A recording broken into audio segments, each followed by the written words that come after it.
Greetings. I am the Honorable Lord Ian the Green, and I would like to invite you to join me in a journey into making red Brazilwood ink. Now, red inks were used in the Middle Ages and Renaissance to draw the reader's eye to important parts of the page. This is called rubrication. Brazilwood was used to make one of the red inks used for rubrication. First things first, if you're going to make Brazilwood ink, you're going to need to get yourself some Brazilwood. This here is Brazilwood sawdust. Some people use Brazilwood chips. Those are just fine too. The dye we're trying to extract from the Brazilwood is called Brazilin. Brazilin is an acid-base indicator. The recipe that I'm using calls for soaking the Brazilwood overnight. Brazilwood is rather finicky, so I recommend using a non-reactive bowl to do this. The recipe calls for a new pot. I'm using plastic mixing bowl. What liquid do we soak the Brazilwood in? The recipe says you can use beer, wine, vinegar. I have chosen to use store-bought white vinegar. It is cheaper than the other ingredients, and I can honestly say no alcoholic beverages were abused in the making of this ink or video. Because Brazilwood is rather finicky, I strongly recommend using a dedicated soaking bowl or pot.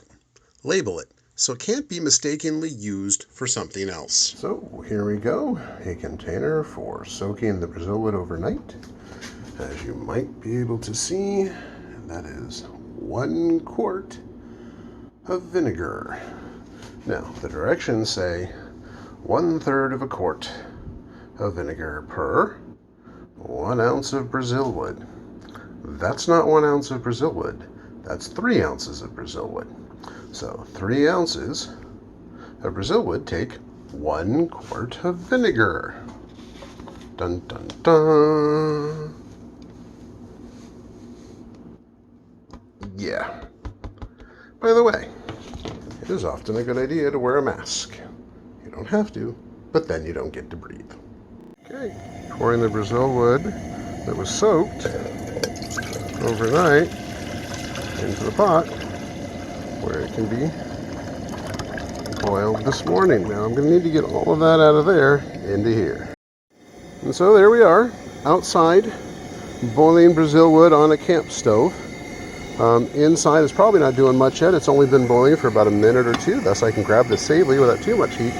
You can see just the start of bubbles, not too much going on. Now the reason I'm doing this outside is that I am literally boiling vinegar and Brazilwood. And well, that creates quite a smell, but also keep in mind, vinegar is an acid. And when you boil it, it's going to go in, it's going to turn to vapors into the air, and then people breathe that in. Well, I have asthma and my daughter has asthma. We don't want to be breathing in vapors of acid. Okay, mortar and pestle, let's move it, see what's inside it. Okay, inside we have some white powder. That white powder could be all sorts of things. In this case, it is ground up cuttlefish bone. The recipe calls for adding chalk if you want to make the Brazilwood a little bit more red. So, I don't have any chalk. Well, a SCA time period substitute is cuttlefish bone. In this case, it's been ground up. This, however, was not ground up by me. This was ground up by my daughter, Squee. Good job, Squee. Hi, I'm Squee, and I am grounding up cuttlefish bone. And I really like this. All right, now we're starting to get more activity. That's great. The recipe from the Book of Secrets, 1596, sold under the sign of the gun, translated by a guy named Guy. Well, it has to boil down to half. And well, that's going to be a while. All right, so my alum is ready to get put in, and we're going to go ahead and put that in. Hopefully we'll be able to catch all this. Steam is not always a good thing when you're trying to video.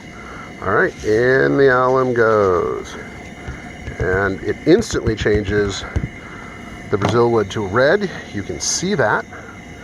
And you can see how the bubbles are changing. And all of a sudden it looks like it's going to a roiling boil. I haven't changed a thing except by adding the alum. The heat source is still steady.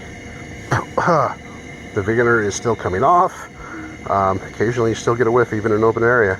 But yeah, now you have a nice deep red. Again, this needs to keep boiling down until about half. We're starting to see where that top level used to be, and that we're starting to get lower than that already. So this is the kind of alum that you want to use, very specifically aluminum alum. So potassium aluminum sulfate with 12H2O attached. Makes it the crystal structure. It's important to use this kind of alum because the other kinds of alums either don't work or don't work as well. This alum, however, was actually processed and made for me by the Honorable Lord Nighthawk in the Middle Kingdom. So thank you very much, Nighthawk. Still using it. The container, as you can see, has a hole in it, folks. And that just recently happened. So yes, I need to get a new container for it.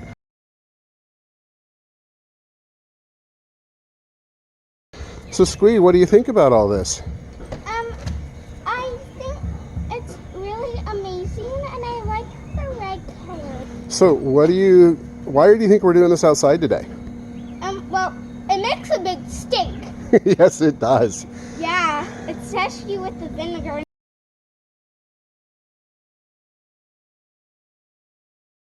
Here's Adaria keeping me company out here while I do this in front of her pet bungalow. It's a pet bungalow because, well, it's a dilapidated pet bungalow, let's be honest. So we have a neighborhood cat who kind of adopted us, and so the cat house is on top with an escape out the bottom if it wants it, and go out the back of the doghouse. It can stay in the doghouse if it wants to. And Adaria does use it. As you can see, she's enjoying chasing things. We are at about 15 to 20 minutes now. As you can see, it has definitely been boiled down some. We need to go down maybe about another half inch before we get to half. But remember, we started this recipe with a full quart of vinegar.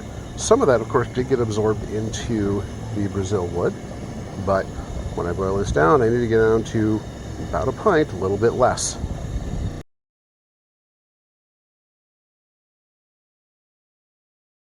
As you can see, this is a very low boil, but I don't know if you'll be able to catch it or not. Even at a low boil, you're still going to have stuff that bounces up and out.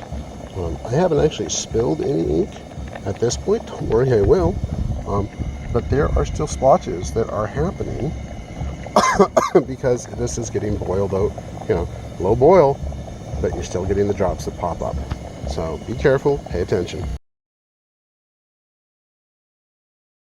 Alright, so here we are at about a point where we're at roughly half the volume that we started with. It's time to turn this thing off. Boom, off. And the recipe calls for, once it's cool, then filter it. Well, it's going to be a while before it cools off, folks. See you then. A not so short while later. Boiling vinegar takes a while to cool off, along with the Brazilwood sawdust that has been bean boiled. This took about 20 more minutes to get to a safe handling temperature. Alright, so here it is. The Brazilwood has cooled off. I can pick it up, handle it. It still feels a little warm. Don't know if that's because it's been sitting out in the sun or if it's still warm inside, but either way, it's very safe to handle. And so, as you can see inside, it's red. It's got the dredges, so it's time to come out, pour it in here. So we're going to take this beautiful hand-woven white linen and turn it red and turn it into a filter system.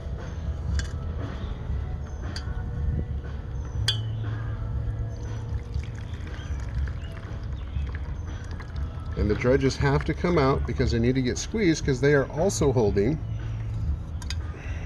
of course sometimes they don't want to come out, they're also holding the Brazilwood. Oop. And they are soaked up. And this is one of those one-take things that no matter how ugly it gets, we just kind of have to get through it. So, as you can see in the end, there's not an awful lot of Brazilwood ink liquid in there. Well, a lot of it's actually in the dredges. So now we get to squeeze that out. Take it, fold up the edges and the corners. As you can see, it's a gorgeous color. And as you can see, a lot of it is actually still caught in the dredges. So we're just going to squeeze this. By the way, if you do this when it's too hot, it hurts. Don't do it when it's hot. It's not worth it. Yep, starting to get dribbled down my arm. I don't mind dribbling down my arm for me. I mind it dribbling down the arm because it doesn't get in the bowl. It needs to get in the bowl. Everything in the bowl gets turned into ink for you guys. And then you can turn this, and that will actually corkscrew down and help get ink out, or at least liquid out. This will turn into ink in a bit when I add gum arabic. Now, the other thing you can do, like I said, as this is starting to look more orange than red, you can add a little bit of chalk to it. We're going to add just a touch of, well, not chalk, but we're going to add a touch of cuttlefish bone that you already watched Squee work with and grind up. And really, you don't want much more than that. You know, I don't know if you can see it or not. Remember, calcium carbonate is a base, vinegar is an acid, and that actually does bubble a little bit. So when you introduce that acid and that base together, it produces carbon dioxide.